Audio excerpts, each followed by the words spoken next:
ابو ہریرہ رضی اللہ تعالیٰ عنہ فرماتے ہیں رسول اللہ صلی اللہ علیہ وسلم نے فرمایا صدقہ کرنے سے مال میں کمی نہیں ہوتی اور معاف کر دینے سے اللہ رب العالمین بندے کی عزت میں اضافہ فرماتے ہیں، اور جو کوئی بھی اللہ رب العالمین کے لیے عاجزی اختیار کرتا ہے تو اللہ اسے رفعت اور بلندی عطا فرما دیتا ہے۔ اس حدیث کے اندر تین بہت ہی اہم باتوں کی طرف رہنمائی فرمائی گئی ہے۔ اس میں پہلا صدقہ کرنے والا ہے۔ صدقہ کرنے والے کو خوشخبری دی گئی ہے کہ اس کا مال کم نہیں ہوگا بلکہ بڑھے گا، اس لیے کثرت کے ساتھ صدقہ کرے اور کوئی خوف نہ کرے، کیونکہ اللہ رب العالمین اس کے مال کے اندر صدقے کی وجہ سے اضافہ فرمائیں گے۔ سیدنا ابو ہریرہ رضی اللہ تعالیٰ عنہ فرماتے ہیں رسول اللہ صلی اللہ علیہ وسلم نے فرمایا کہ جو کوئی بندہ اپنی حلال کمائی میں سے کھجور کے برابر صدقہ کرے، اور فرمایا کہ یہ جان لو کہ اللہ رب العالمین صرف حلال کمائی ہی قبول فرماتے ہیں، تو اللہ رب العالمین اس کھجور کے صدقے کو اپنے دائیں ہاتھ کے ساتھ قبول فرماتا ہے، پھر اس صدقہ کو صدقہ دینے والے کے لیے ایسے پالتا ہے جس طرح تم میں سے کوئی بندہ اپنے بچھڑے کی پرورش کرتا ہے، یہاں تک کہ وہ پہاڑ کی شکل اختیار کر جاتا ہے۔ اسی طرح رسول اللہ صلی اللہ علیہ وسلم نے فرمایا جس شخص نے کسی چیز کا جوڑا اللہ کے راستے میں خرچ کیا اس کو جنت کے دروازوں سے بلایا جائے گا، اور جنت کے 8 دروازے ہیں۔ جو شخص نمازی ہوگا اس کو باب الصلاۃ سے جنت میں بلایا جائے گا، اور جو شخص مجاہد ہوگا اس کو باب الجہاد سے جنت میں بلایا جائے گا، اور جو اہل صدقہ میں سے ہوگا اس کو باب الصدقہ میں سے جنت میں بلایا جائے گا، اور جو روزے دار ہوگا اس کو باب الریان سے جنت میں بلایا جائے گا۔ سیدنا ابو بکر صدیق رضی اللہ تعالیٰ عنہ نے عرض کی ویسے تو اس بات کی ضرورت نہیں ہے کہ کسی کو جنت کے 8 دروازوں سے جنت میں بلایا جائے، مہمان بنایا جائے، لیکن کوئی ایسا خوش نصیب بھی ہو سکتا ہے کہ جس کو جنت کے 8 دروازوں سے آواز دی جائے گی کہ جس دروازے سے چاہے اللہ کی جنت کا مہمان بن جائے۔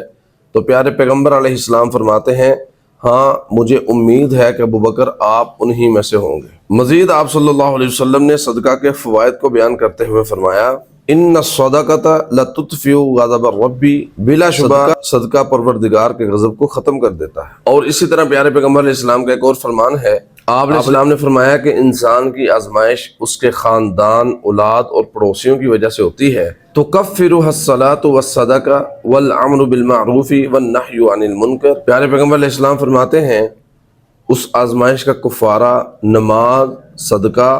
نیکی کا حکم دینا اور برائی سے منع کرنا ان چیزوں کے اندر موجود ہے۔ اور اسی طرح سیدنا معاذ بن جبل رضی اللہ تعالیٰ عنہ فرماتے ہیں رسول اللہ صلی اللہ علیہ وسلم نے فرمایا وَالصَّدَقَةُ تُطْفِئُ الْخَطِيئَةَ كَمَا تُطْفِئُ الْمَاءُ النَّارَ، صدقہ گناہ کو اس طرح مٹا دیتا ہے جس طرح پانی آگ کو مٹا دیتا ہے۔ حدیث کے اندر بیان کیا ہوا دوسرا شخص معاف کر دینے والے کو یہ بشارت سنائی گئی ہے کہ اس کی عزت میں اضافہ ہوگا۔ اگر کوئی لوگوں کی لغزشوں پر انہیں معاف کرنے کی عادت ڈال لے گا تو اللہ تعالیٰ بھی ایسے شخص کے گناہوں کو معاف فرما دیں گے۔ ارشاد باری تعالیٰ ہے وَلْيَعْفُوا وَلْيَصْفَحُوا أَلَا تُحِبُّونَ أَن يَغْفِرَ اللَّهُ لَكُمْ وَاللَّهُ غَفُورٌ رَحِيمٌ، معاف کر دینا چاہیے اور درگزر کرنا چاہیے۔ کیا آپ نہیں چاہتے کہ اللہ رب العالمین آپ کے گناہوں کو معاف کر دے، آپ کے قصور معاف کر دے؟ واللہ غفور الرحیم، کہ اللہ قصور اور گناہوں کو معاف کرنے والا ہے۔ اور اسی طرح پیارے پیغمبر علیہ الصلوۃ والسلام نے فرمایا ارحموا ترحموا واغفروا یغفر لکم، تم دوسروں پر رحم کرو تمہارے اوپر رحم کیا جائے گا، اور تم دوسروں کو معاف کر دیا کرو تمہیں بھی معاف کر دیا جائے گا۔ سیدنا انس رضی اللہ تعالیٰ عنہ فرماتے ہیں میں نبی علیہ الصلوۃ والسلام کے ساتھ ایک دن چلا جا رہا تھا تو پیارے پیغمبر علیہ السلام کے اوپر ایک موٹی چادر تھی۔ ایک دیہاتی آیا، اس نے آ کر پیارے پیغمبر علیہ السلام کی چادر کو اس طرح زور سے کھینچا کہ میں نے دیکھا کہ آپ کے کندھے مبارک کے اوپر اس چادر کے کھینچنے کی وجہ سے نشانات پڑ گئے۔ تو اس نے پیارے پیغمبر علیہ الصلوۃ والسلام سے مطالبہ کیا کہ اللہ کے مال میں سے جو تیرے پاس ہے اس میں سے میرا حصہ بھی۔ پیارے پیغمبر علیہ الصلوۃ والسلام جب مڑے اس کی طرف دیکھا تو آپ مسکرا رہے تھے اور آپ نے اس کو مال دینے کا حکم فرما دیا۔ حدیث کے اندر بیان کیا گیا تیسرا بندہ کہ جو اللہ رب العالمین کے لیے عاجزی اختیار کرتا ہے تو اللہ تعالیٰ اس کو رفعت اور بلندی عطا فرما دیتے ہیں۔ عاجزی اختیار کرنے والے کو یہ خوشخبری سنائی گئی ہے کہ اللہ رب العالمین اس کو رفعت اور بلندی عطا فرمائیں گے۔ سیدنا معاذ رضی اللہ عنہ فرماتے ہیں نبی علیہ السلام نے فرمایا کہ جس نے صرف اللہ رب العالمین کی خاطر عاجزی اختیار کرتے ہوئے قیمتی لباس کو چھوڑا حالانکہ وہ اس کو پہننے پر پوری طرح قادر تھا، تو اللہ رب العالمین قیامت کے دن اس کو تمام مخلوقات کے روبرو بلائیں گے حتیٰ کہ اس کو اختیار دیں گے کہ وہ ایمان کے لباسوں میں سے جون سا لباس چاہے پہن لے۔ قیامت کے دن تکبر کرنے والوں کو